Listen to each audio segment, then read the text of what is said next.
Je suis Kossi Coco pour vous présenter les fosses septiques et les puisants non vidangeables que l'entreprise Angela Bas Service vous propose.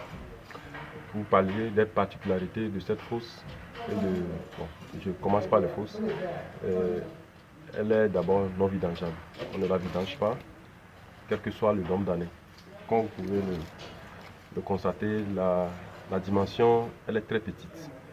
La longueur c'est 120 cm, la largeur c'est 60 cm, la profondeur normalement aussi c'est 60 cm, mais la profondeur est adaptable par rapport à l'arrivée du tuyau qui apporte les excréments ou bien les fesses.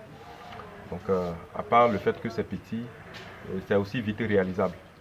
En un intervalle de quelques jours, 72 heures au plus, on peut vous réaliser une fosse et puis elle est opérationnelle.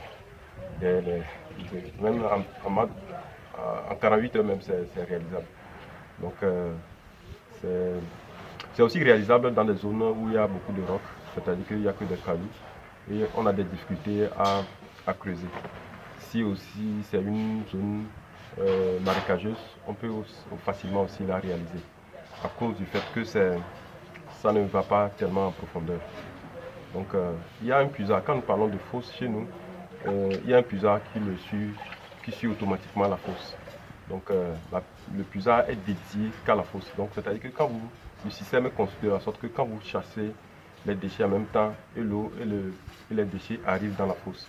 Et donc la fosse, il y a des filtres naturels qui sont dans la fosse qui laissent passer l'eau. Et le déchet reste pour subir le processus de dégradabilité. Donc l'eau est autre part dans la fosse, dans le puisard, et ça s'infiltre dans le sol. Les gens me demandent si cela n'a pas d'incidence sur la santé.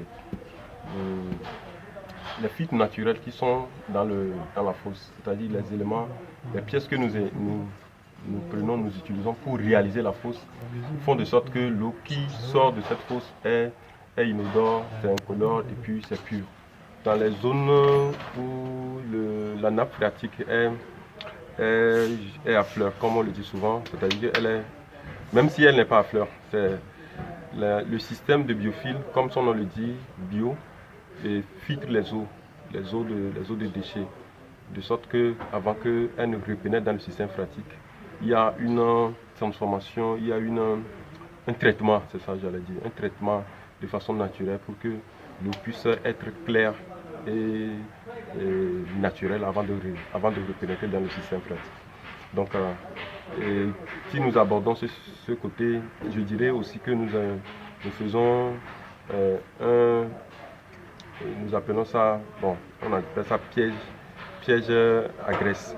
Notre piège à graisse, c'est quoi? C'est un élément qui permet aussi de traiter les eaux, et même non seulement les eaux vannes, c'est-à-dire les eaux du WC, mais aussi les eaux grises et les eaux usées, c'est-à-dire les eaux qui viennent de la douche et de la cuisine, y compris les eaux de WC.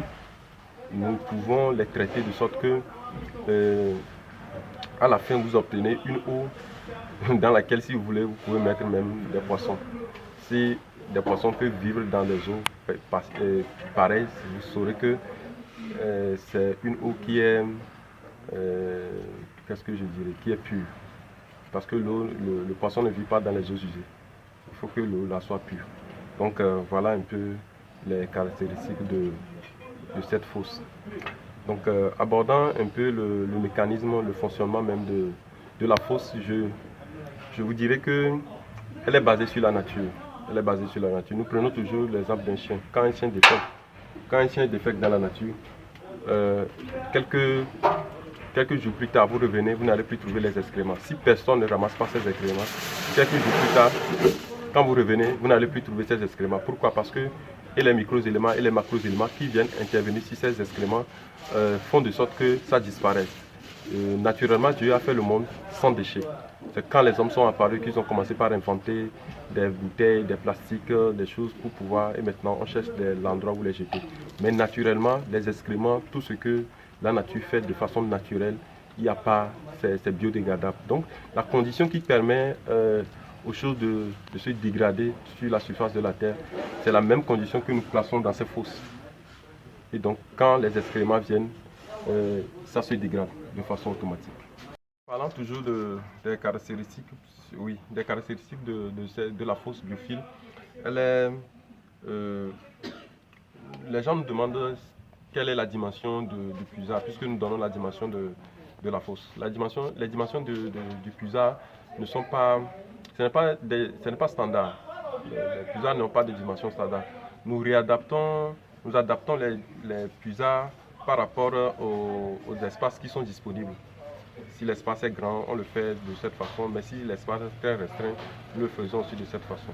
Donc, l'autre avantage de la fosse, c'est que et la fosse et les puisards ne contiennent pas de vide. Il y a ce qui crée parfois les fissures dans des maisons, dans des garages, puisque souvent c'est dans des garages que les gens font les fosses septiques classiques. Donc, ce qui crée les fissures dans ces garages, dans des murs, c'est parce qu'il y a le vide dans les puisards et dans les fosses. Parce que c'est comment le puisard est conçu. Le puisard, c'est que vous creusez dans la terre et puis vous mettez les briques et puis vous remontez, vous mettez une dalle dessus, vous mettez un bâtiment dessus. Donc en réalité, il n'y a pas de base. Il n'y a pas quelque part où ces briques vont se tenir. Peut-être dans les fosses, on fait des chapes dedans. Mais dans le puisard, il n'y a pas de chape. Donc ces puisards qui n'ont pas de base solide et sur lesquels qui se trouvent au sein de votre bâtiment provoquent des fissures dans des bâtiments. Et ces bâtiments ces fissures sont très dangereuses pour vos bâtiments. Nous, les puisards que nous vous proposons, que ce soit les puisards de douche, que ce soit les puisards de cuisine, que ce soit les puisards de la fosse, c'est-à-dire le puisard qui accompagne la fosse, tous ces puisards ne contiennent pas de vide, y compris même la fosse, ça ne contient pas de vide. Donc c'est rempli de sorte que nous creusons normalement, mais nous remplissons ça d'éléments naturels, d'éléments très durs, de sorte que nous empêchons juste les parois de s'effondrer. Et de sorte que quand l'eau va venir, l'eau aura non seulement la base, mais aussi les parois pour s'infiltrer. Et il y a aussi un traitement des eaux dans ce système de puisard qui permet à ce que ces eaux qui rentrent dans le système phréatique soient traitées. La fosse elle-même ne dégage pas d'odeur nauséabonde dans votre maison. Je dirais aussi que les gens nous demandent si quelqu'un a déjà réalisé la fosse septique classique et qu'on doit réaliser la fosse biofile. Est-ce qu'on ne peut pas réadapter ou bien on ne peut pas modifier? La réponse est non. On ne modifie pas, on ne réadapte pas, on ne change pas, on ne fait rien aux fosses septiques classiques. La conception architecturale des fosses classiques est très différente de la conception architecturale des fosses biofiles. Donc cela ne nous permet pas en aucun cas de modifier une fosse septique classique pour en faire une fosse septique biofile. Ce n'est pas possible, jamais. Mais par contre, on peut creuser, on peut faire la fosse biofile à côté et maintenant prendre les tuyaux qui alimentent les fosses septiques classiques et diriger ces tuyaux dans les fosses biophiles. Voilà.